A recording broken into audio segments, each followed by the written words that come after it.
இனிமேல் எந்த நகைக்கடையிலும் நீங்க ஏமாறாம இருக்க அவங்க பயன்படுத்துற அந்த துல்லியமான கணக்கீடுகளை நாம இன்னைக்கு முழுசா டீகோட் பண்ண போறோம். ஓகே, இன்னைக்கு நாம என்னென்ன பார்க்க போறோம்னா, பழைய தங்கத்தோட மதிப்பு, சேகூலி மற்றும் சேதாரம், லாப கணக்கீடு, பணம் வாங்கலாமா இல்ல புதுநகை வாங்கலாமா, ஸ்மார்ட் பையிங் ரூல்ஸ், அப்புறம் கடைசியா சில முக்கிய குறிப்புகள். வாங்க உள்ள போகலாம். சரி, முதல்ல பழைய தங்கத்தோட மதிப்பு எப்படி முடிவாகுது, அதோட தூய்மை மற்றும் சந்தை விலைய பத்தி கொஞ்சம் புரிஞ்சுப்போம். உங்களுக்கு எவ்ளோ லாபம் வரும் தெரிஞ்சுக்கிறதுக்கு முன்னாடி உங்க தங்கத்தோட அடிப்படை மதிப்பு கடைக்காரங்க எப்படி கணக்கு பண்றாங்கன்னு நாம தெரிஞ்சுக்கணும். மார்க்கெட்ல 24 கேரட் தங்கம் தான் 100% சுத்தமான தங்கம். ஆனா நம்ம வீட்ல இருக்கிற நகைங்க எல்லாமே 22 கேரட்ல செஞ்சது. அதாவது இதுல 91.6% தான் சுத்தமான தங்கம் இருக்கு. நகையோட உறுதித்தன்மைக்காக மிச்சம் வெள்ளி இல்லனா செம்பு கலந்திருப்பாங்க. சோ கணக்கீடு எப்பவுமே அன்றைய மார்க்கெட் விலையில இந்த 91.6% இருந்து தான் ஆரம்பிக்கும். அடுத்து நம்ம லாபத்தை ரகசியமா விழுங்குற அந்த 2 மறைமுக எதிரிகளை பத்தி பார்க்கலாம். அவங்க தான் செய்கூலி அப்புறம் சேதாரம். நம்ம டிடெக்டிவ் விசாரணையோட அடுத்த கட்டம் இதுதான். சேகூலினா என்ன? ஒரு தங்க கட்டிய அழகான நகையா மாத்துறதுக்கான செலவு தான் சேகூலி. இது பொதுவா 5-25% வரைக்கும் இருக்கும். கையால நுணுக்கமா செய்யப்படுற பழங்கால ஆன்டிக் டிசைன்களுக்கு மிஷின் மூலமா கட் பண்ற சாதாரண நகைகளை விட சேகூலி ரொம்பவே அதிகமா இருக்கும்.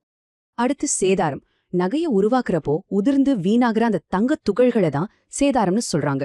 இது ஒரு 5-7% வரை இருக்கும். ஆனா இங்க வேடிக்கை என்னன்னா, அப்படி கீழே சிந்தி வீணான அந்த தங்கத்துக்கும் வாடிக்கையாளரான நாம தான் காசு கொடுக்க நிர்பந்திக்கப்படுறோம். நினைச்சு பாருங்க, நீங்க உங்க பழைய தங்கத்தை விற்க போகும்போது அதை உருக்குறதுக்கோ அதோட தூய்மையை பரிசோதிக்கிறதுக்கோ நீங்க வாங்கியப்போ கட்டிய செய்கூலி இப்படி எல்லாத்தையும் கழிச்சிட்டு 5-20% வரைக்கும் உங்க தங்கத்தோட மதிப்பிலிருந்து கடைக்காரங்க குறைச்சிடுவாங்க.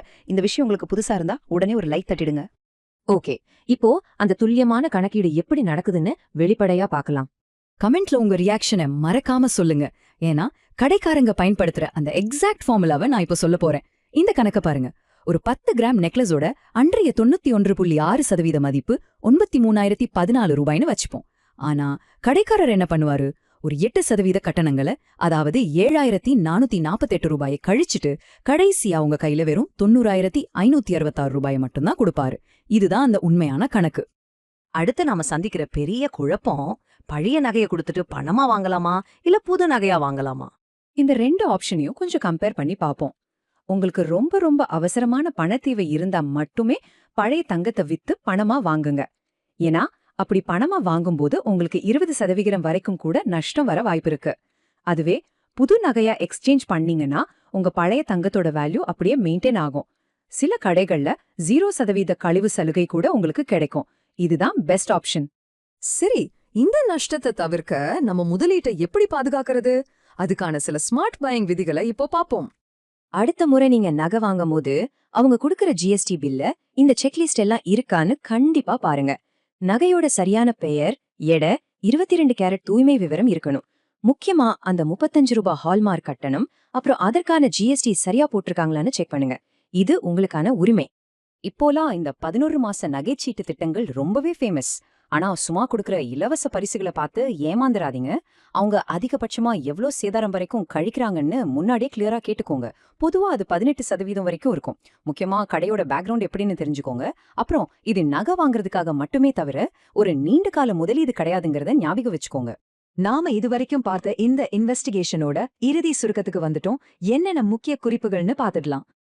இந்த 4 விஷயத்த உங்க மைண்ட்ல ஆழமா பதிய வச்சுக்கோங்க. 1. உங்க தங்கத்தோட 91.6% பேஸ் வேல்யூவை நீங்களே கணக்கு பண்ணுங்க. 2. உருக்குறதுக்கான கழிவுகள் கண்டிப்பா இருக்கும்னு முன்கூட்டியே எதிர்பாருங்க. 3. பணமா வாங்குறத விட நகையா எக்ஸ்சேஞ்ச் பண்றதுதான் பெஸ்ட். 4. ஒரு கிளியரான டீடைல்டான பில்ல எப்பவுமே கேளுங்க. இந்த லாஜிக் எல்லாம் தெரிஞ்சா நீங்க தைரியமா உங்க தங்கத்தோட உண்மையான மதிப்பை கேட்டு பெறலாம். இந்த விளக்க தொகுப்பு உங்களுக்கு ரொம்பவே யூஸ்ஃபுல்லா இருந்திருக்கும்னு நான் நம்புறேன். இந்த மாதிரி இன்னும் நிறைய பிசினஸ் ரகசியங்கள் தெரிஞ்சுக்க நம்ம பிசினஸ் ரகசியங்கள் சேனலை உடனே சப்ஸ்கிரைப் பண்ணுங்க. உங்களுக்கு இந்த எக்ஸ்பிளைனை பிடிச்சிருந்தா லைக் பண்ணுங்க. உங்களோட பழைய தங்கம் வித்த அனுபவங்களை கமெண்ட்ல சொல்லுங்க. மறக்காம நம்ம சேனல் பிளேலிஸ்டையும் செக் பண்ணி பாருங்க. இப்போ முடிக்கிறப்போ உங்ககிட்ட ஒரு சுவாரஸ்யமான கேள்வி. இன்னைக்கு நாம பார்த்த இந்த ரகசிய கணக்கீடுகளை வச்சு இப்போ நீங்க போட்டிருக்கிற அந்த தங்க நகையோட உண்மையான தற்போதைய மதிப்பு என்னவா இருக்கணும் உங்களால துல்லியமா சொல்ல முடியுமா? கொஞ்சம் கணக்கு போட்டு பாருங்களேன்.